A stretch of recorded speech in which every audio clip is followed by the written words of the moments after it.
नमस्कार माझ्या विद्यार्थी मित्रांनो, कशा आहात तुम्ही? मजेत ना? तर चला मित्रांनो, आज आपण अतिशय महत्त्वाच्या टॉपिकवर आज बोलणार आहोत. तो टॉपिक म्हणजे आहे सांकेतिक भाषा.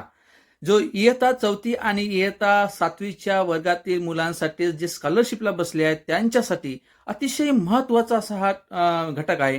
ज्याच्यावरती तुमच्या परीक्षेमध्ये 8 ते 12% हा भारांश आहे.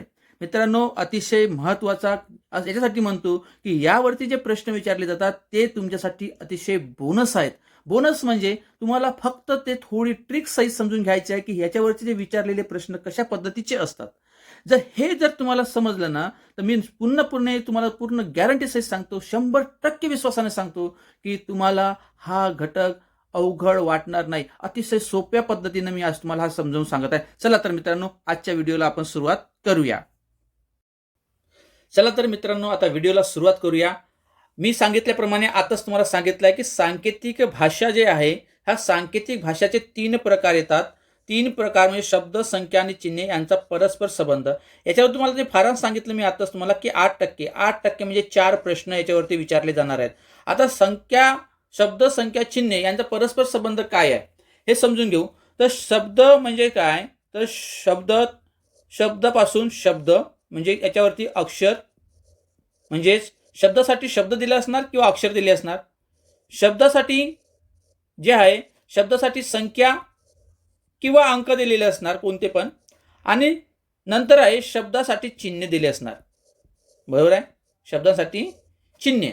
आता हे झालं एक एक भाग झाला. आता ह्या ठिकाणी आपण ह्या शब्दांच्या ठिकाणी जर आपण संख्या जर लिहिलं, तर पुन्हा प्रकार पडतो. संख्यांसाठी शब्द, संख्यांसाठी चिन्हे आणि संख्यांसाठी संख्या. बरोबर आहे? पुन्हा ह्या संख्यांच्या ठिकाणी जर मी चिन्ह लिहिलं तर पुन्हा प्रकार पडतो, की चिन्हांसाठी शब्द, चिन्हांसाठी संख्या. ओके, आणि चिन्हांसाठी चिन्ह. मात्र चिन्हांसाठी चिन्ह हा जो प्रकार आहे अजूनपर्यंत परीक्षेत विचारला गेलेला नाही. 4थी आणि 7वी किंवा 5वी आणि 8वीच्या परीक्षेमध्ये चिन्हांसाठी चिन्ह हा प्रकार अजूनही आलेला नाही आहे. आपल्याला फक्त शब्दांसाठी शब्द किंवा अक्षर, शब्दांसाठी संख्या, शब्दांसाठी चिन्हे हे लक्षात घेऊ. आता तत्पूर्वी हे सगळं समजलं आपण, पण सांकेतिक भाषा म्हणजे काय हे तुम्हाला प्रकार समजल्याच्यावरती एवढं भारांश असतं हे लक्षात आलं. महत्वाची गोष्ट आहे, की सांकेतिक भाषा म्हणजे त्याला आपण इंग्रजी मध्ये म्हणतो कोड लँग्वेज.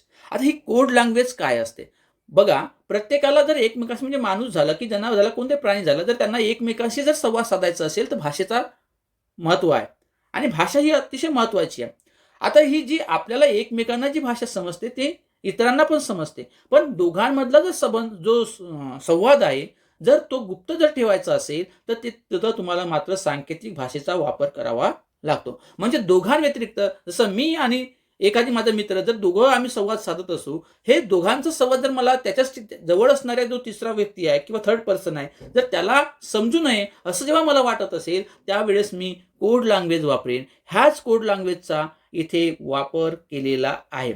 आता ही कोड लँग्वेज विविध प्रकारची असू शकते. ती कोड लँग्वेज काय आहे हे तुम्हाला अगोदर समजून घ्यायचं असतं मित्रांनो. म्हणजे ह्या कोड लँग्वेजमध्ये काय, कोणती लँग्वेज वापरला आहे, त्याच्यामध्ये क्रम कोणता आहे, शब्दांचा क्रम कोणता आहे किंवा शब्दांसाठी कोणतं अक्षर दिलेलं आहे हे तुम्हाला फाइंड आउट करावं लागते. आता हे सगळं समजण्यासाठी, तुम्हाला ह्या सांकेतिक भाषा समजण्यासाठी तुम्हाला अगोदर जे आहे इंग्रजी वर्णमाला हे तुम्हाला येणं आवश्यक आहे मित्रांनो. पहिली कंडिशन मी तुम्हाला सांगत आहे इथं, इंग्रजी वर्णमाला.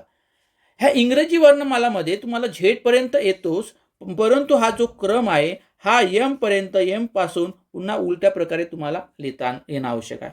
पुन्हा त्याच्यामध्ये दुसरी एक गोष्ट आहे, की प्रत्येक अक्षराला जे वर्णमाला अल्फाबेट्स आहे त्यांच्या क्रम कितवा, त्यांच्यासाठी कोणत्या क्रमावरती कोणता अंक आहे. जसं मी तुम्हाला के विचारलं तर के कोणत्या नंबरवर आहे, के जो आहे हा 11व्या नंबरवर आहे, एम कोणत्या नंबरवर आहे, 13व्या नंबर आहे. हे त्यांचे स्थानाचे क्रम सुद्धा तुम्हाला लक्षात असणं आवश्यक आहे. आता हे क्रम कसे लक्षात ठेवायचं याच्यासाठी सुद्धा मी यूट्यूबवरती एक वेगळा व्हिडिओ बनवलेला आहे, तो तुम्ही बघून घ्या मित्रांनो. चला, आता आपल्याला ते महत्वाचं नाही आहे. आता आपल्याला हे प्रश्न कसे सोडवायचे हे अगोदर समजून घेऊया. एक साधा प्रश्न इथं बनतो बघा.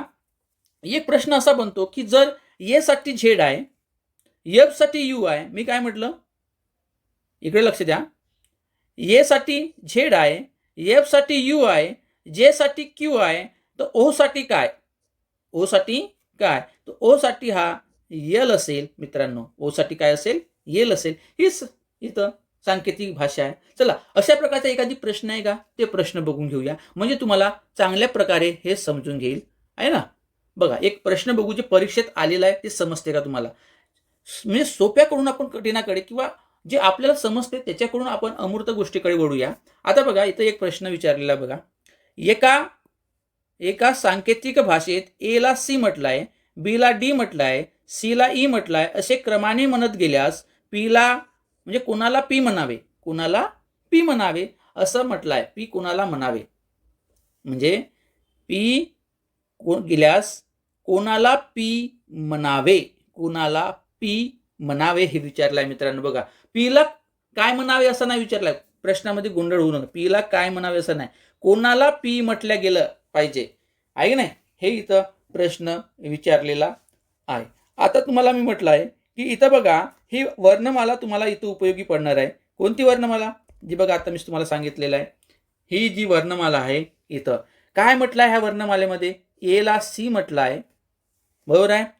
बी ला काय म्हटलं आहे? डी म्हटलं आहे, म्हणजे एक एक अक्षर सोडून दिलं आहे. आणि सी ला काय म्हटलं आहे? सी ला ई म्हटलं आहे, बरोबर आहे मित्रांनो.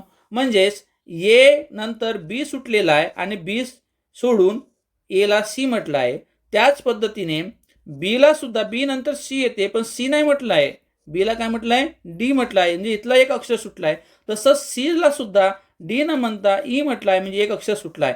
तर आता पी बघू, पी ला काय म्हणजे कोणाला पी म्हणावे? आता पी कोणाला म्हणावे? तर पी पासून आपल्याला मागे घ्यावं लागेल. जसं आता इथं लिहिलं मी, यम नंतर यन, यन नंतर ओ आणि पी.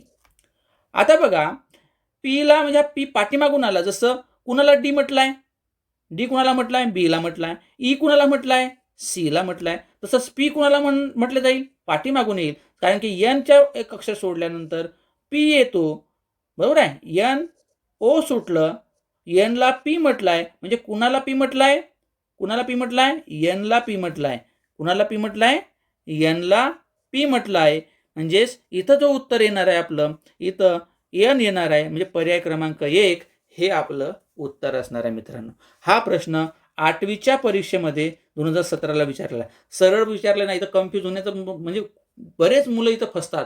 कोणाला पी म्हणा, म्हणजे पीला काय म्हटलं जातं? तर बरेच जण आता पी नंतर येतो पी, नंतर क्यू, नंतर आर, म्हणजे पी नंतर एक सुटलं तर आर येतो, म्हणजे हे तर पर्याय क्रमांक 2 लिहू शकतात मुलं. पण हे पर्याय क्रमांक 2 नाही आहे मित्रांनो.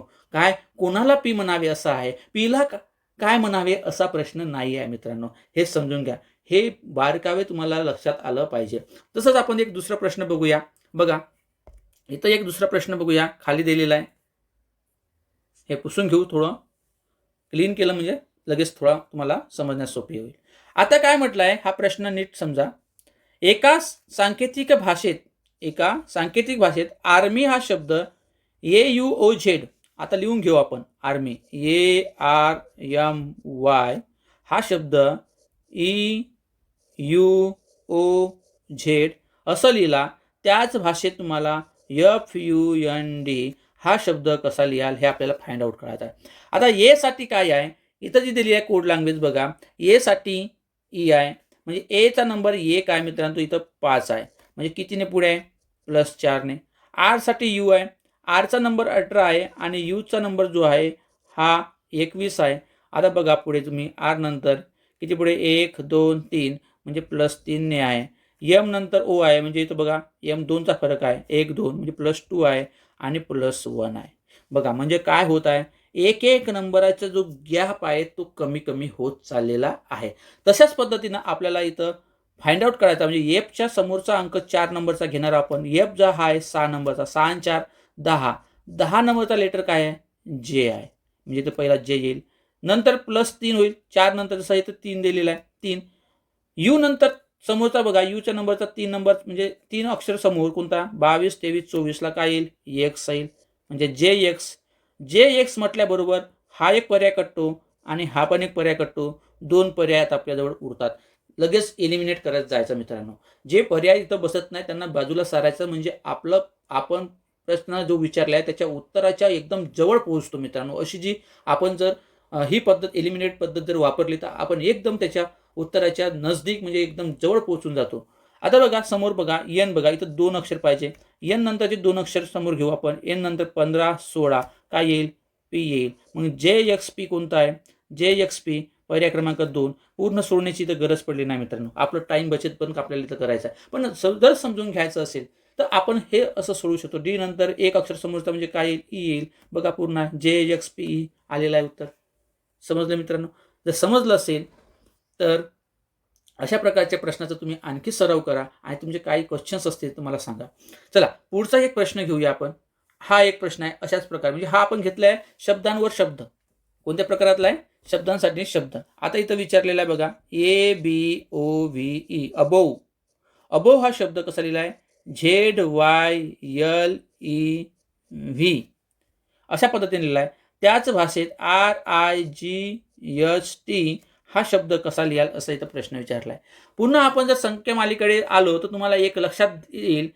बघा इथं तुम्हाला लक्षात येईल की जे आहे AZ, अबोवसाठी BY आणि ओसाठी जो वापरलेला होता यल वापरलेला बघा, हे तुम्हाला लक्षात येईल. तिथंच इथूनच लक्षात येईल काय आहे हे बघा. बघा AZ BY OL VE EV हे एका खालचे एक अक्षर आहेत. VE आपण बघू शकतो बघा EV आहे ना, बरोबर आहे. अबोव VE आणि व्ही साठी ई उलटपालट ते विचारलेला आहे. आता आपल्याला तो शब्द कोणता शब्द होता? आपला शब्द होता राईट. आता राईट हा शब्द आपण इथंच घेऊया. राईट हा शब्द कसा लिहिला जाईल? RIGHT. आता राईट साठी आर साठी काय आहे? आर साठी आय म्हणजे आय येईल. आय साठी पुन्हा आर येईल उलटपालट. जी साठी काय आहे? जी साठी टी. यस साठी काय? यस. यस साठी यस आहे आणि राईट म्हटलं आहे RIGHT हा टी आहे. टी साठी काय येईल? पुन्हा जी.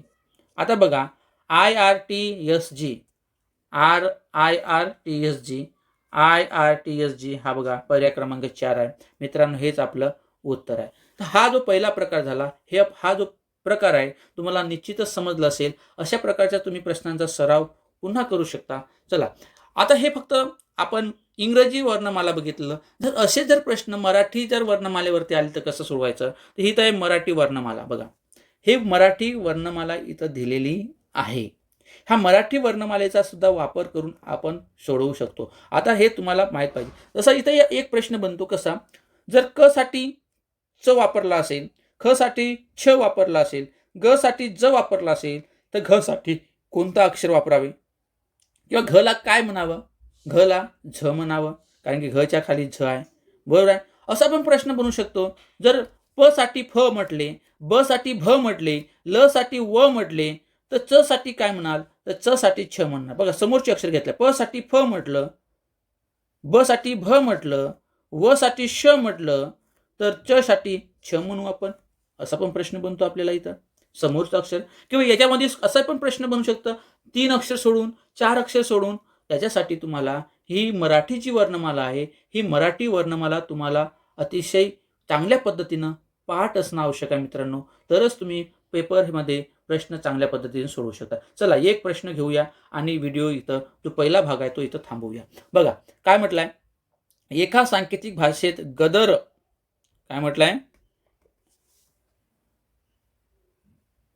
एका सांकेतिक भाषेत गदर शब्द. आता इथं लिहून घेऊ आपण ग द र. गदर साठी काय? अ ब क हा वापरलेला आहे. वदन. वदन हा अक्षर कसा लिहिला आहे? ब ड ई. गवत कसा लिहिला आहे? गवत. गवत लिहिला आहे ई फ क.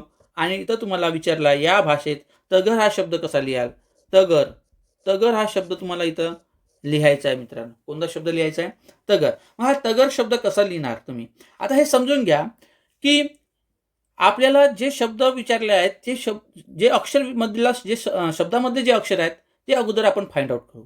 म्हणजे त ग र. आता त कुठं अगोदर आहे? असे जर काढत असताना एक गोष्ट पुन्हा लक्षात घ्यायची आहे. जो अक्षर जास्त वेळा आलेला आहे तो अक्षर अगोदर त्याचा नंबर किंवा त्याचा संकेतांक किंवा त्यांची चिन्ह अगोदर माहीत करून घ्यायचं मित्रांनो. सर्वात अगोदर साधी सिंपल गोष्ट आहे. जो अक्षर जास्त शब्दांमध्ये आलेला असेल तो शब्द म्हणजे तो अक्षर आणि त्या अक्षरासाठी आलेला संकेतांक किंवा सांकेतिक चिन्ह जो काय असेल कोड लँग्वेजमधला तो अगोदर फाइंड आउट करायचा. आता इथं कोणतं अक्षर दिसतं तुम्हाला? त, ग, र. आता ग दिसत आहे, ग इथं आहे आणि र एकाच ठिकाणी आहे, त एकाच ठिकाणी आहे. पण ग साठी आपण काढू शकतो. ग आणि ग इथं दिसत आहे तुम्हाला 2 ठिकाणी. आता बघा गदर मध्ये ग आहे आणि गवत मध्ये ग आहे. आता इथं बघायचं ज्याच्यासाठी संकेतांक दिला आहे त्याच्यामध्ये कोणता अक्षर डबल आलेला आहे. तर इथं तुम्हाला लक्षात येईल की डायरेक्ट जो ग साठी दिसते तुम्हाला इथं क आलेला डबल, इथंही क आहे म्हणजे ग साठी काय आहे? क आहे. ग साठी काय आहे? क. हा आपल्याला सापडला. जसा एक अक्षर सापडला तसं आपण आपल्या पर्यायाकडे जे पर्याय दिलेले आहेत, ऑप्शन दिलेले आहेत त्याच्याकडे वळूया. जिथं क अक्षर नाही आहे ते आपण त्याला एलिमिनेट करूया. फ ब म्हणजे हा पर्याय आपला असू शकत नाही. फ ड हा सुद्धा आपला पर्याय होऊ शकत नाही. म्हणजे आता उरले कोणते पर्याय? 2, हा आणि हाच. ओके. आता ग आपण काढलेला आहे म्हणजे इथं आपला एक अक्षर जो आहे तो क येणार आहे ग साठचा. आता त आला आणि र आला, बरोबर आहे. आता त कुठं दिसतो तुम्हाला? इथंच दिसतो. त इथं दिसतो म्हणजे आपला अक्षर कोणता होऊ शकते? फ आणि ई मधला 2 पैकी एक असू शकते. पण र साठी इथं काय आहे? अ ब आहे, अ ब आहे. पण द आता तुम्हाला इथं द लक्षात दिसते, द 2 ठिकाणी आहे बघा. मग द साठी कोणता अक्षर असू शकते? 2 ठिकाणी कोणता द आलेला? द साठी कोणता अक्षर आलेला आहे? बघा ब आलेला आहे, इथंही ब आहे आणि इथं पण ब आहे. म्हणजे द साठी ब झाला. याचाच अर्थ र साठी काय असेल? अ असेल. र साठी काय असेल? अ असेल. मग अ कुठं दिसते तुम्हाला? पर्याय क्रमांक 2 मध्ये म्हणजे फ क अ. म्हणजे याचाच अर्थ म्हणजे द साठी काय असेल? फ. म्हणजेच तगर हा शब्द आपण फ क अ अशा पद्धतीनं लिहू शकतो. मित्रांनो समजलं? हा थोडासा कठीण प्रश्न होता, परंतु अशाच प्रकारचे प्रश्न तुम्हाला सोडवायचा आहे आणि याचा सराव करायचा आहे. व्हिडिओ जर आवडला असेल तर तुम्ही याला लाईक करा, आहे ना मित्रांनो. आणि काही जर तुमचे प्रश्न असतील तर मला सांगा, आपण ते प्रश्न निश्चितच सोडवण्याचा पुरेपूर प्रयत्न करूया. मित्रांनो आता आपण बघूया शब्दांसाठी संख्या. शब्दांसाठी काय? संख्या. म्हणजे सांकेतिक भाषेमध्ये आता काय दिलं असेल? शब्दांसाठी काय दिलं असेल? संख्या दिलेली असेल, आहे ना. आता आपण डायरेक्ट उदाहरणं घेऊया म्हणजे तुम्हाला तुमच्या पूर्णपणे लक्षात येईल की हे प्रश्न कसे असतात. आता शब्दांसाठी संख्यांचा इथं वापर केला जाणार आहे. कशाचा वापर केला जाणार आहे? संख्यांचा. हे बघा इथं एक प्रश्न दिलेला आहे. बघा काय म्हटलंय प्रश्नामध्ये? एका सांकेतिक भाषेत पवन हा शब्द दिलाय. पवन. पवन हा शब्द कसा लिहिलाय? 4, 5, 6. वजन दिलेलं आहे. वजन बरोबर 5, 4, 2 आणि नळ दिलेला आहे. नळ बरोबर 7, 4. आता हे दिलेलं आहे. यावरून काय म्हटलंय तुम्हाला? जळजळ हा शब्द कसा लिहा? फेब्रुवारी 2019ला हा म्हणजे प्रश्न परीक्षेमध्ये 5व्या वर्गासाठी विचारलेला आहे. आता बघा काय होते. आता तुम्हाला जो अक्षर जास्त वेळ आलेला आहे ना, मी मगाशीच सांगितलं तुम्हाला की जो अक्षर जास्त वेळ आलेला आहे त्याच्यासाठी संकेतांक अगोदर निश्चित करून घ्या. म्हणजे न साठी आपण इथं कोणती संख्या आलेली आहे ते आपण काढूया. आता बघा तीनही ठिकाणी कोणता अंक हा कॉमन आहे हा बघा. तर इथे तुम्हाला 4 दिसतो, इथेही 4 दिसतो, इथेही 4 दिसतो. म्हणजे न साठी काय आहे? 4 आहे. जसं न साठी 4 माहीत झालं तुम्हाला, याला काटून घ्या, हे कट करा. आता इथं 2 आले, इथं 2 उरले आणि इथं ळ साठी निश्चित तुम्हाला माहीत झाला. ळ साठी काय आहे? 7 आहे. हे निश्चित माहीत झालं. आता याचा हे जेव्हा आपल्याला ळ साठी 7 जेव्हा माहीत होते त्यानंतरच लगेच आपण ऑप्शनकडे जर आलो तर आपले 2 जे पर्याय ऑप्शन जे आहेत ते आपोआप कट होतात. ते आपले उत्तर राहणार नाही. म्हणजे पर्याय क्रमांक 3 हा आपलं उत्तर नसणार आणि पर्याय क्रमांक 2 हे आपलं उत्तर नसणार. मित्रांनो सोपी पद्धत आहे. आता आपल्याला काय करायचं आहे? ज साठी काढायचं आहे. मग ज तुम्हाला कुठं दिसते? दुसऱ्या ठिकाणी इथं ज आहे, पहिल्या ठिकाणी नाही. पण मात्र इथं आपण अगोदर जो डबल अक्षर आलेला आहे त्याच्यासाठी कोणता अंक आलेला आहे तो आपण निश्चित करूया. आता व इथं दिसतो आणि व इथं दिसत आहे. मग व साठी आपण अगोदर काढूया. व साठी काय येईल? जो अक्षर डबल आलेला आहे, इथं 5 आहे आणि इथंही 5 आहे. दुसरा कोणतंच काम नाही, तर 6, 2 आहे. म्हणजे व साठी कोणता असेल? 5 असेल. जसं व साठी 5 आहे हे आपल्याला जेव्हा निश्चित झालं म्हणजे ज साठी काय राहणार आहे? ज साठी हा 2 असणार आहे. ज साठी कोणतं असणार आहे 2 आपल्याला मिळालेलं आहे, कारण की जड जडमध्ये 2च अक्षर आहे. मग आपण इथं लिहू जड जड जड जड लिहिला, ज साठी 2, ळ साठी 7, 2 7 बरोबर आहे. म्हणजे कोणता पर्याय असेल आपला इथं समजलेला आहे आपला. कोणता उत्तर असेल? उत्तर आहे पर्याय क्रमांक हे आहे 4. हे आपलं उत्तर आहे मित्रांनो, पर्याय क्रमांक 4. समजलं? चला पुढच्या प्रश्नाकडे आपण वळूया. अशाच प्रकारचा एक इथं प्रश्न दिलेला आहे.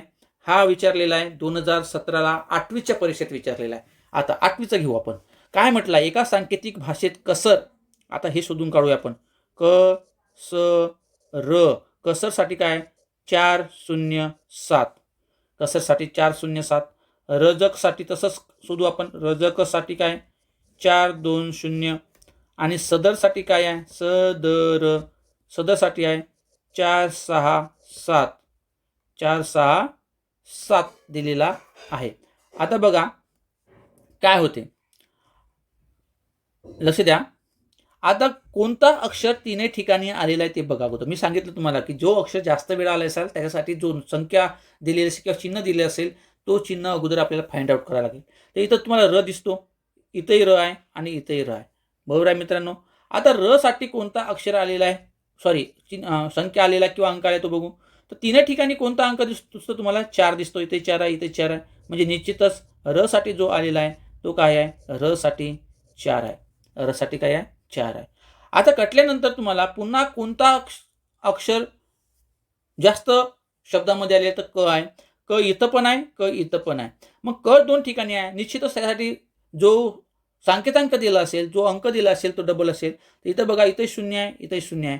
म्हणजे निश्चितच झालं आपल्याला क साठी काय आहे 0 आहे. क साठी काय आहे 0 आहे. आता क साठी 0 असल्यानंतर आपल्याला जसं माहीत झाला क साठी 0 आहे, आपण हे कट करू. आपल्याला समजलं तर स साठी काय येईल, मग स साठी 7 आहे. स साठी काय उरलेला जो असेल तो 7, इथं 7 उरला. ज साठी काय असेल, मग ज साठी 2 आहे की नाही. ज साठी 2, इथं स आहे म्हणजे इथला स कटला, राहिला काय द. मग द साठी काय राहिला, द साठी 6. द साठी 6 आहे. आपल्याला इथं कोणता अक्षर विचारलाय ध स क, म्हणजे शब्द विचारलाय, दशक विचारलाय. मग ह्या दशक ह्या शब्दासाठी सांकेतिक भाषेत कसा लिहाल म्हटलाय दशक. मग हा दशक आपण कसा लिहिणार, द स क कसा लिहिणार. दशक मध्ये आपल्याला काय पाहिजे, द साठी 6 पाहिजे, स साठी 7 पाहिजे आणि क साठी 0 पाहिजे. 670. आता मित्रांनो बघा ह्या कोणत्याच पर्यायामध्ये 670 तुम्हाला दिसत नाही. मग आता काय करायचं, दिसलं नाही म्हणजे तुम्ही असं म्हणाल की हा प्रश्न चुकीचा आहे. तर नाही मित्रांनो, प्रश्न चुकीचा नाही, प्रश्न अगदी बरोबर आहे. आता तुम्हाला काय फाइंड आउट करायचे की हे तीनही संख्या जे अंक दिलेले आहे, सांकेतांक दिलेला आहे, हे कोणत्या पर्यायामध्ये तिन्ही सापडतात बघा. तर तिने हे तुम्हाला सापडतात पहिल्याच पर्यायामध्ये, बाकीचे काही बघण्याची गरज नाही. बघा 6 इथं आहे, 7ही आहे आणि 0 पण आहे. बघा पुन्हा पुन्हा दाखवतो मी इथं खोडल्यानंतर. हे बघा काय दिसत आहे, 7 आहे, 6ही आहे जे जिथं दिलेलं आहे आणि 0 पण दिलेलं आहे. मात्र बाकीच्या पर्यायामध्ये तुम्हाला तसं दिसणार नाही. इथं 7 आणि 6 आहे पण 0 नाही आहे.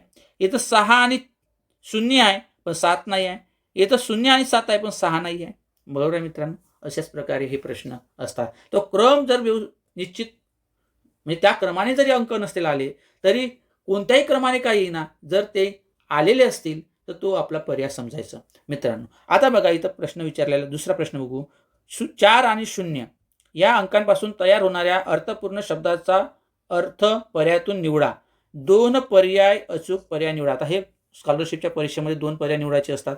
आता 4 आणि 0, 4 आणि 0, 4 आणि 0 जर लिहिलं, 4 साठी काय क आणि 0 साठी सॉरी इथं घेऊ आपण.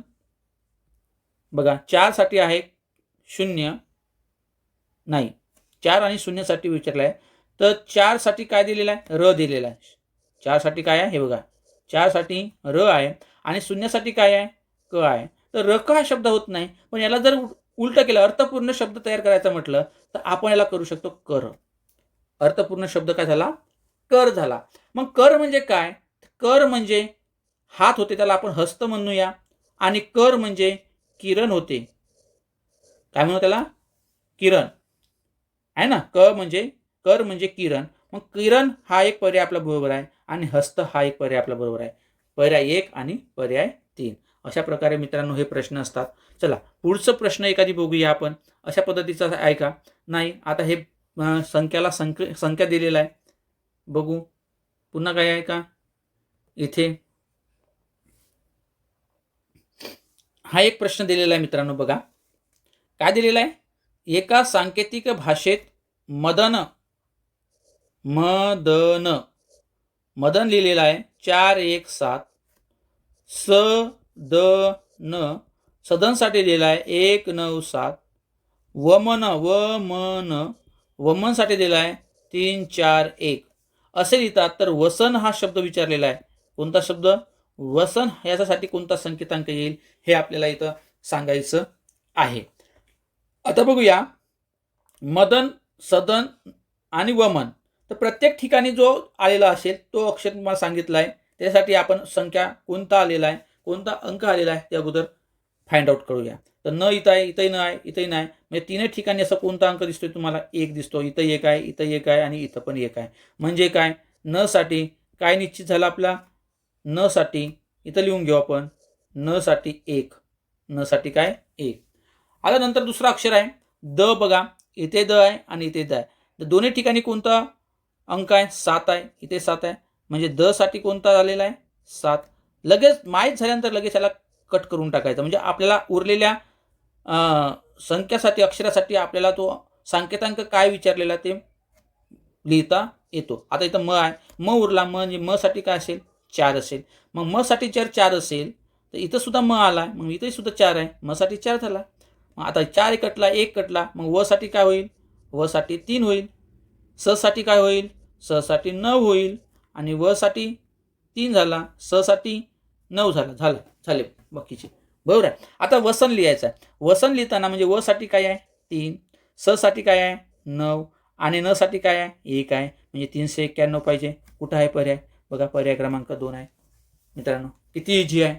अतिशय सोपी प्रश्न हा होता असं मला वाटतं मित्रांनो. बरोबर आहे. ठीक आहे. हा एक शेवटचा प्रश्न बघूया याच्यावरचा. बघा एका सांकेतिक भाषेत COW काऊला काय लिहिलं आहे? 274. कॅटला काय लिहिलेलं आहे?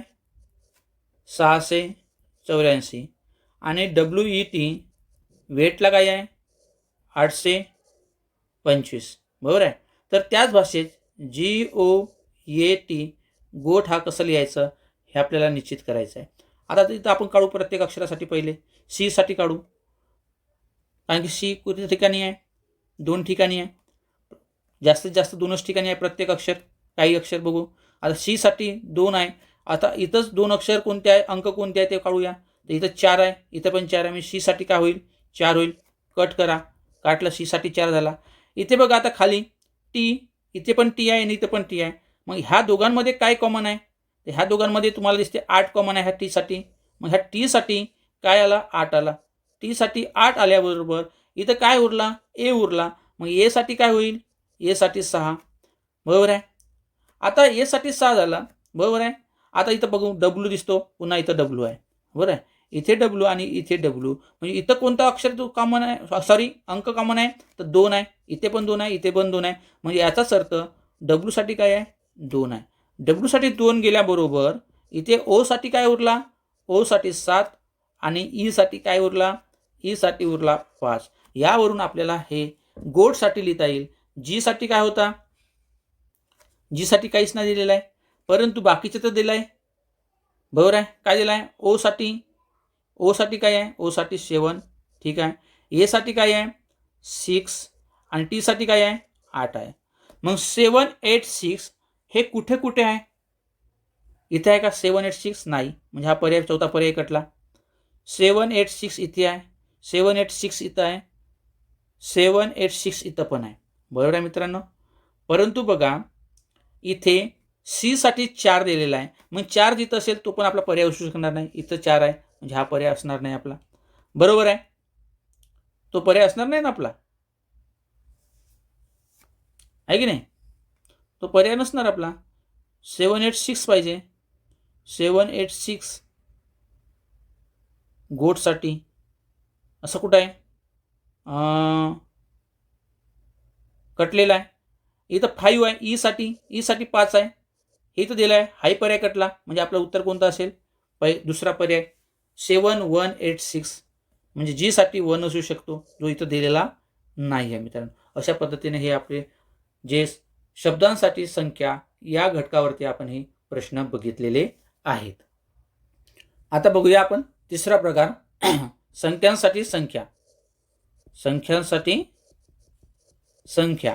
आता हा थोडासा कठीण पोर्शन आहे. म्हणजे इथं काही प्रश्न समजायला कठीण असतात, तरी पण आपण ते सोडवण्याचा इथं प्रयत्न करूया. इथं काय दिले असते? संख्या दिली असतात आणि त्या संख्यांसाठी संख्या विचारलेल्या जातात. म्हणजे आता जसा इथं प्रश्न बघा, हा प्रश्न आहे, एका सांकेतिक भाषेत 2 ला 5 म्हटलं, म्हणजे 2 ला किती म्हटलं आहे? 5 म्हटलेलं आहे. 3 ला 4 म्हटलं आहे आणि 7 ला 9 म्हटलेलं आहे. बघा, 2 ला 5, 3 ला 4 आणि 7 ला 9 म्हटले तर 3 अधिक 2 गुणिला 7 किती? म्हणजे इथं दिलेलं आहे 3 अधिक 2 गुणिला 7 दिलेला आहे, बरोबर किती असं विचारलेलं आहे. आता 3 ला काय म्हटलंय? 3 ला म्हटलं आहे 4, अधिकचं चिन्ह अधिक राहील. 2 ला काय म्हटलं आहे? 5 म्हटलं आहे, म्हणजे 2च्या ठिकाणी आपण इथं किती लिहिणार? 5 लिहिणार. नंतर आहे गुणाकाराचं चिन्ह आणि नंतर काय आहे? 7 ला काय म्हटलेलं आहे? 9 म्हटलेलं आहे, म्हणजे इथं येईल 7. आता इथं आपल्याला कंचे भागू बेवचं सूत्र वापरायचं आहे. कंसाचे भागाकार, गुणाकार, नंतर बेरीज आणि नंतर वजाबाकी. आता पहिले काय करणार आपण? गुणाकार. म्हणजे 4 अधिक 9 5 किंवा 5 9 45, बरोबर आहे, होतील. मग 4 अधिक 45 किती झाले? 49. म्हणजे याचा जो उत्तर येईल हा पर्याय क्रमांक 2 येईल मित्रांनो. समजलं? हे समजलं असेल. चला नेक्स्ट प्रश्न बघू. अशाच प्रकारचा एक प्रश्न आहे पुन्हा. बघा काय म्हटलंय, एका सांकेतिक भाषेत 1 ला, तसंच आहे, 1 ला 5 म्हटले, 3 ला 7 म्हटले, 4 ला 9 म्हटले, तर 1 गुणिला 2 अधिक 3 बरोबर किती? बरोबर आहे. आता बघा, 1 ला काय म्हटलंय? 1 ला 5 म्हटलंय म्हणून इथं 5 लिहू, नंतर गुणाकार चिन्ह. 2 ला काय म्हटलंय? 2 ला दिलंच नाही आहे, दिलाय का? 1 ला 5, 3 ला 7, बरोबर आहे. मग 2 ला किती असेल? 2 ला 6 असेल ना मित्रांनो, कारण 1 ला 5 आहे, 2 ला 6, 3 ला 7, पण 4 ला तर 9 आहे इथं. आता कसं? हा दिलेला आहे बघा, सॉरी हे बघा इथं दिलं आहे 2 ला 6 म्हटले, दिलेलं आहे मित्रांनो, 2 ला 6 म्हटले आहे. मग 2 ला इथं 6 करू, अधिक अधिकचं चिन्ह. 3 ला काय म्हटलं आहे? 3 ला म्हटलं आहे 7, 3 ला काय म्हटलं आहे? 7. आता काढता येईल. आता बघा पहिले गुणाकार करावा लागेल. 5 छकम 30 अधिक हे 7, म्हणजे किती झाले? 30 आणि 7 37. 37 हे आपलं उत्तर असेल. 37 उत्तर म्हणजे पर्याय क्रमांक 4 हे आपलं उत्तर आहे मित्रांनो. बरोबर आहे. चला नंतरचा जो आता प्रश्न आहे, ह्या प्रश्नाकडे वळूया. हा थोडा त्यांच्यापेक्षा थोडा काठिण्य पातळीने जास्त आहे, समजून घेऊया. फेब्रुवारी 2024 ला प्रश्न विचारलेला आहे. बघा काय म्हटलं आहे, एका सांकेतिक भाषेत 25 ला 532, 57 ला 725, 34 ला 413, तर त्याच भाषेत 14 ही संख्या कशी लिहायला म्हटलं आहे. 14 ही संख्या आपल्याला लिहायची आहे मित्रांनो. आता लिहायची आहे तर लिहूया. त्याला बघूया आपण. 25 ला काय म्हटलं आहे? 532, लिहूया 532. नंतर बघा 57 ला कसं लिहिलं आहे? 57 ला 7 2 5 725. 34 ला कसं लिहिलं आहे? 34 ला लिहिलं आहे 4 1 3 413. आता तुम्हाला काढायचं आहे 14 ला कसं लिहिणार. 14 ला आपण कसं लिहिणार हे आपल्याला आता काढायचं आहे. चला काढूया मग. आता एक लक्षात द्या, जर ह्या संख्यांचं जर आपण बारकाईने निरीक्षण केला ह्या सर्व संख्यांचा, तर मित्रांनो काय दिसते तुम्हाला? बघा ह्या अंकांची आहे ना उलटा पालट केली आहे. म्हणजे शेवटचा अंक पहिले दिलेला आहे, जसं 5 आहे हे सुरुवातीला आलेलं आहे आणि 2 आहे हे शेवटी दिलेले आहे आणि 5 पहिले. आणि ह्या दोघांमधला जो फरक आहे तो फरक मधात लिहिला, म्हणजे 5 मधून 2 गेले 3. तसंच बघा 7 एकच स्थानचा अंक सुरुवातीला घेतला म्हणजे 7 केला आणि 5 शेवटी, आणि ह्या दोघांचा फरक जो दिला आहे तो इथं लिहिलेला आहे. तसंच बघा हे सुद्धा अंक तसेच आहे, 4 सुरुवातीला लिहिला आहे आणि 3 नंतर, आणि ह्या दोघांचा फरक दिलेला आहे हा मधात दिला आहे, म्हणजे 4 मधून 3 गेला तर 1 उरते. तसंच आपल्याला इथं करायचं आहे, 4 अगोदर येईल आणि 1 आहे हा शेवटी येईल, आणि ह्या दोघांमधला जो फरक आहे तो फरक 4 मधून 1 गेला म्हणजे 3, म्हणजे आपलं उत्तर येईल 431. तर 431 हा पर्याय आहे, पर्याय क्रमांक 3 हे आपलं उत्तर असेल मित्रांनो. समजलं? चला, आता आपण नेक्स्ट थोड्या चिन्हांच्या टॉपिककडे वळू, कारण की व्हिडिओ खूप मोठा होतो. आता बघूया आपण पहिला टॉपिक, शब्दांसाठी चिन्ह. म्हणजे जे शब्द असतात त्या शब्दांसाठी चिन्ह दिलेले असतात. त्या चिन्हांचा वापर करून आपण हा व्हिडिओ समजून घेऊया. बघा, हे प्रश्न समजूया. आता प्रश्न वाचूया पहिले. काय म्हटलं आहे की शब्द दिलेला आहे बट, टॅप आणि बॅट, आणि याच्यासाठी सांकेतिक रूप दिलेलं आहे इथे. तर ह्या म्हणजे हे संकेतांक समजून घ्यायचं आहे आपल्याला. आता ते त्याच प्रकारे आपल्याला समजलं आहे. मागे आपण शब्द बघितले, शब्दाच्या ठिकाणी आता इथं मात्र चिन्ह दिलेले आहेत. त्याच्यावरून आपल्याला यू साठी कोणता इथं दिला आहे पहिला प्रश्न, यू ह्या अक्षरासाठी कोणते चिन्ह येईल आणि टॉप हा शब्द कसा लिहा. तर आपण हे अगोदर काढून घेऊ. बट आता काढून घेऊ. आता बघा, इथंच आपण अलग सोडण्याची गरज नाही. परीक्षेमध्ये सुद्धा मित्रांनो आपल्याला वेळ वाचवायचा असतो, तिथंच आपण पेन्सिलचा वापर करायचा. आता बटमध्ये BUTI, TAPI आणि BAT इथं दिलेला आहे. तर 3 अक्षर असणारा हा कोणता अक्षर आहे? तिन्ही ठिकाणी टी दिसतो तुम्हाला. इथे टी आहे, इथे टी आहे आणि इथे टी आहे. मग तिन्ही ठिकाणी टी आहे, तर मग तिन्ही ठिकाणी कोणता चिन्ह आहे? तर तुम्हाला दिसतो तिन्ही ठिकाणी हा त्रिकोण दिसतो. बघा, त्रिकोण म्हणजे टी साठी काय आहे? टी साठी त्रिकोण आहे. निश्चित झालं, कटला आपला टी काढून या. टी काढलं. आता बघा, ये 2 ठिकाणी दिसतो, इथं ये आहे, इथं ये आहे. आता मग ये दोन्ही ठिकाणी आहे, तर दोन्ही ठिकाणी चिन्ह कोणतं आहे? तर तुम्हाला हा स्टार दिसतो. बघा, मग ए साठी मी तर लिहितो, ए साठी काय आहे? स्टार आहे. झाला, ए साठी स्टार कटला, ए साठी स्टार कटल्याबरोबर बी साठी काय आला? बी साठी आला हा डॉट. बरोबर आहे, बी साठी डॉट आला. बी साठी डॉट आल्याबरोबर इथला डॉट कटला. राहिला काय? यू साठी तुम्हाला सापडला, यू साठी सापडला चौकोन, आणि पी साठी काय सापडला? पी साठी सापडला तुम्हाला उलटा त्रिकोण. बरोबर आहे, ते रंगवलेला. ओके, हे आता आपल्याला सापडलेले आहे. ओके, आता यू साठी कोणता अक्षर असेल असं विचारलेलं आहे. तर काय आहे? यू साठी चौकोन आहे, म्हणजे पर्याय क्रमांक 3 हे आपलं उत्तर आहे. बरोबर आहे. आता टॉपसाठी हा टॉप कसं लिहिणार असं विचारलं आहे. टॉप कसं लिहिणार? टॉपसाठी लिहिणार आपण पहिले त्रिकोण, नंतर जो आहे टॉप ओ साठी आता इथं कोणतं चिन्ह येईल? ओ साठी जो नसेल चिन्ह तो घेऊ आपण. पी साठी कोणता आहे? उलटा त्रिकोण आहे आणि तो रंगवलेला पाहिजे. बरोबर आहे, भरीव असं समजूया. तर हे 2 चिन्ह कोणत्या ठिकाणी आहेत ते अगोदर आपल्याला बघायचे आहे. 2 चिन्ह कोणत्या ठिकाणी आहे? दिसतो तुम्हाला हा त्रिकोण, आणि इथं दिसतो, इथे दिसतो, इथे मात्र दिसत नाही. हा पर्याय नसणार. इथे दिसतो. बरोबर आहे, परंतु डॉट आहे, डॉटसाठी बी आहे म्हणजे हा पर्याय काढणार. डॉटसाठी बी आलेला आहे. स्टार आहे, स्टारसाठी ए आहे म्हणजे हाही आपला पर्याय नसणार. आहे की नाही? इथं दिसत आहे चौकोन, यू साठी आहे, हाही नसणार आपण, कारण की यू साठी चौकोन आहे इथं दिलेला आहे. कारण की ओ हा नवीन अक्षर आहे ना, नवीन आपल्याला चिन्ह पाहिजे. तर नवीन चिन्ह तुम्हाला इथं दिसतो, म्हणजे आपला जो उत्तर असेल हा पर्याय क्रमांक 4 असेल मित्रांनो. अशा प्रकारचे हे प्रश्न असतात. चला, पुढचा प्रश्न आपण समजून घेऊया. एखादी असेल, आता हे मराठी दिसत आहे. बघा, मराठीसाठी जे अक्षर आहेत आणि त्यासाठी चिन्ह दिलेले आहेत. काय म्हटलं आहे? बघा, अक्षर व चिन्हांचा तक्ता पाहून पुढील प्रश्नांची उत्तरे लिहा. फेब्रुवारी 2019ला प्रश्न विचारलेला आहे. चेहरा हा शब्द कोणत्या चिन्हांनी दाखवाल? बघा, च साठी स्टार आहे, ढ साठी हा चिन्ह आहे, र साठी असा आहे, व साठी चिन्ह दिलं आहे, आणि कानासाठी आडव्या 2 रेषा आणि मात्रासाठी उभ्या 2 रेषा. आता आपल्याला चेहरा लिहायचा आहे, तर चेहरा लिहूनच टाकायचं. चेहरा, चेहरा. मग च साठी काय आहे? च साठी स्टार आहे, मग स्टार पहिले पाहिजे, प्रत्येक ठिकाणी आहे. नंतर मात्रा आहे, मात्रा आहे म्हटल्यानंतर 2 उभ्या रेषा पाहिजे. मग 2 उभ्या रेषा कुठं नाही आहे? पर्याय क्रमांक 2 आहे, हा इलिमिनेट झाला. ह साठी काय आहे? ह साठी गोल करून त्याला क्रॉसचं चिन्ह दिले आहे, असा चिन्ह कुठं आहे? म्हणजे पर्याय क्रमांक 4 कटला आपल्याला. आता 1 आणि 2 राहिला. आता र आहे, र साठी काय आहे? गोल आहे आणि डॉट आहे, गोल आणि डॉट आला. नंतर रा आहे, रा म्हणजे काना, तर आडव्या 2 रेषा पाहिजे. आडव्या 2 रेषा कुठं आहे? पर्याय क्रमांक 1 मध्ये आहे, म्हणजे आपला उत्तर जो आहे पहिला. बरोबर आहे. आता प्रश्न दुसरा आहे. आता काय दिलं आहे? इथं दिलेलं आहे आपल्याला चिन्ह. इथं आपल्याला चिन्ह दिलेलं आहे, आणि चिन्ह देऊन काय विचारलेलं आहे? कोणता शब्द तयार होतो तो सांगा इथं. आता त्रिकोण आहे, त्रिकोण म्हणजे हा ग झाला, ग झाला इथंच लिहा. आडव्या 2 रेषा म्हणजे गा झाला. डब्यामध्ये ड दिसलाय म्हणजे ढ झाला आहे ना, डब्बा असं चिन्ह हा ढ साठी दिलेला आहे. नंतर दिलाय गुणाकाराचं चिन्ह. गुणाकाराचं चिन्ह म्हणजे काय येईल? व येईल. व आणि उभ्या दोन रेषा दिलेल्या आहे. उभ्या दोन रेषा म्हणजे काय झाला? मात्रा म्हणजे काय झाला? गाढवे.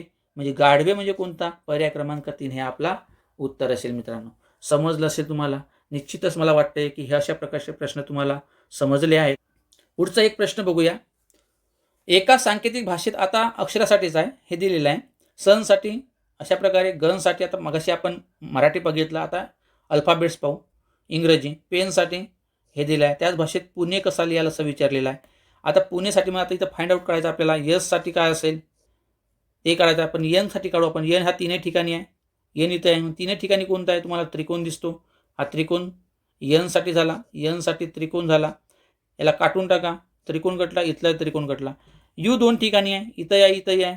म्हणजे कायसाठी? यू हा दोन ठिकाणी आहे. म्हणजे दोन ठिकाणी कोणता तरी चिन्ह आहे, तो आहे स्टार, भरीव स्टार.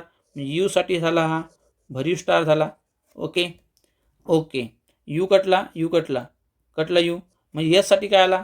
यससाठी चौकोन आला. तर एसची आपल्याला गरज पडणार नाही आहे, पण असो. नंतर आहे इथला एन कटला आहे. आता बघू काय आहे इथं. जीसाठी ओ आहे, पण आता इथं दिलं आहे पीईसाठी आपल्याला काय निश्चित सांगता येत नाही. म्हणजे पीसाठी एक तर क्रॉस होऊ शकते किंवा फुलं होऊ शकते फुलासारखं. आणि ईसाठी सुद्धा तसंच होऊ शकते. एक तर क्रॉस होऊ शकते, नाहीतर मग दुसरं फुलासारखं हे चिन्ह होऊ शकते. दोनपैकी एक आता दिलं आहे. पण यूसाठी आणि एनसाठी आपल्याला माहीत झाला. यूसाठी स्टार आहे आणि एनसाठी त्रिकोण आहे. स्टार आणि त्रिकोण असे पर्याय कुठं कुठं दिसतात तुम्हाला? पर्याय क्रमांक 2 मध्ये नाही, म्हणजे हा कटलाच आपला. स्टार आणि त्रिकोण इथं आहे. स्टार आणि त्रिकोण, स्टार आणि त्रिकोण इथे पण आहे. ओके. स्टार आणि त्रिकोण इथं पण आहे. स्टार आणि त्रिकोण इथे पण आहे. त्याच्यासोबत आपल्याला हे दोन चिन्ह पाहिजे. असे दोन चिन्ह कुठं आहेत? इथे आहे. इथं नाही, म्हणजे हाही कटला. इथे नाही, म्हणजे हाही कटला. म्हणजे पर्याय क्रमांक 3 हे आपलं उत्तर आहे मित्रांनो. अशा प्रकारे आपल्याला पुणे लिहिता येईल. जर निश्चित नसेल तेवढीच मांडणी करायची. जे माहीत नाही ते जबरदस्तीने लिहिण्याचा कधीच प्रयत्न करायचं नाही. चला आता आपण एक शेवटचा प्रश्न बघूया. जो प्रश्न आहे संख्यांसाठी चिन्ह. आता अक्षरांसाठी वापरला. हा शेवटचा आपला टॉपिक आहे की संख्यांसाठी चिन्ह. चिन्हांसाठी चिन्ह आपल्याला गरज नाही आहे. आता हे समजून घेऊ. एक उदाहरण याच्यावरचं समजून घेऊ. म्हणजे सांकेतिक भाषेवरचे जे प्रश्न असतात ते आपल्याला पूर्णपणे आपण इथं आढावा घेतला गेलेला असं समजूया. आता दिलं आहे संख्या. 5 साठी अशा प्रकारचे चिन्ह आहे. 3 साठी त्रिकोण आहे. 8 साठी हे चिन्ह दिलेलं आहे. आता प्रश्न काय आहे? प्रश्नाकडे डायरेक्ट वरू आपण. गोल अधिक जो भरीव गोल आहे अधिक ह्याच भागीला चौकोन वजा, आता क्रॉस करून गोल बरोबर किती? आता प्रत्येकाची मांडणी आपण इथं करू. गोलला काय इथंच करायचं 8, इथंच लिहायचा अधिक ह्याच म्हणजे काय 6 भागीला डब्बा म्हणजे किती 2 वजा किती 5. झालं, मांडणी केली. आता जर इथं नसेल येत तर आपण बाजूला लिहून घ्यायचा 8 अधिक 6 भागीला 2 वजा 5 लिहिलं. आता पहिली मांडणी आपण कोणती करणार? हीच करणार. 8 अधिक भागीला 6 भागीला 2 म्हणजे किती होतील? 3 2 म्हणजे बेत्रिक 6 वजा 5. आता जर याचं सोडवलं 8 अधिक 3 म्हणजे किती 11. 11 मधून 5 गेले किती 6. 6 कोणता चिन्ह आहे? ह्याच आहे. ह्याच म्हणजे कोणता? पर्याय क्रमांक 2 हे आपलं उत्तर असेल मित्रांनो. निश्चित आपलं. आता वरील तक्त्यात आता प्रश्न हा 54वा थोडा अवघड म्हणजे काठीण्य पातळी वाढली आहे. वरील तक्त्यात दिलेले अंक एकदाच वापरून लहानात लहान 6 अंकी संख्या तयार केल्यास खालीलपैकी कोणता योग्य पर्याय येईल तो निवडा. म्हणजे लहानात लहान संख्या आपल्याला तयार करायची आहे. तर काय करायचं निश्चित मित्रांनो? त्याच्या खालच्या पर्यायावरती डायरेक्ट अंक लिहायचे आहे. आता ॲट दी रेट आपल्यासाठी कोणता आहे? 0 आहे. किती अंकी म्हटलं आहे? 6 अंकी म्हटलं आहे मित्रांनो. बघा 6 अंकी म्हटलं आहे.